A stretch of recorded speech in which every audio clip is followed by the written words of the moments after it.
Hindi, pababa, pababa. Iyan! Iyan na, sinasabi ko. Hay! Pataas naman. Inak, sabi sa'yo, grabe ka lakas eh. Yes! Okay, tapos, patay mo na. Ano ka muna? Stock corn ka muna, sige. Pindutin mo lang yan. O, stock corn yan. Sige.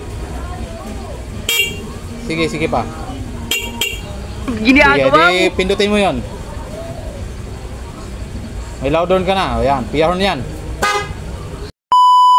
Okay mga boss, meron tayo dito ngayong gagawin Honda Click na battery.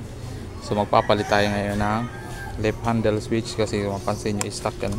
Wala siyang hazard, pero ito yung kakabit natin mga idol. Ayan. So meron na siyang passing at hazard. Para doon pala sa mga naka Honda Click na B3 ay hindi na kailangan ito lagyan ng relay para mapagana natin yung passing dito sa motor na to. Ang gagawin nyo lang dyan mga idol ay palit nyo lang ito doon sa socket. So fit naman yan doon sa pinaka-stock na socket ng Honda Click.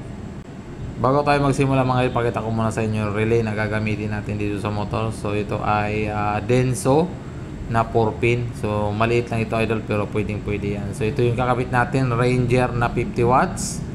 At syempre ito yung ating 3-way switch na XCL na napakaganda nito mga idol. At medyo malalaki yung wire niyan. At syempre lalagyan natin siya ng PIA horn. Original yan mga idol. So para malaman nyo na original, kailangan mayroong QR code.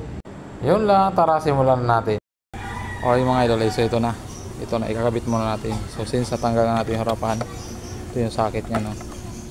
Yan, tanggalin natin. Tapos salpak natin. Tapos pagkanahin natin yung passing kung gagana nga. So testing natin. So pagtanggal nito mga idol, ayan, pisilin nyo lang to, itong part na to. Ayan, para mahugot nyo. Tapos ito, pagtanggal nito, ito, pisilin nyo lang, tapos hilahin nyo. So hilahin ko lang. Tingnan natin ngayon, itong sa bago natin, salpak na natin dito. Ayan, so kasyang-kasya naman yan. Ayan. Then paganahin natin yung hazard, kung may hazard na.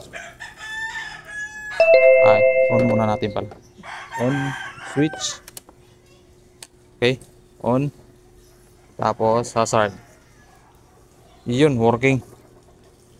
Okay. Tapos high.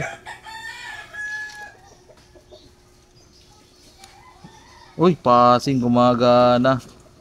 So legit mga idol, di na kailangan ng relay para dito sa mga battery. So no need na ng relay.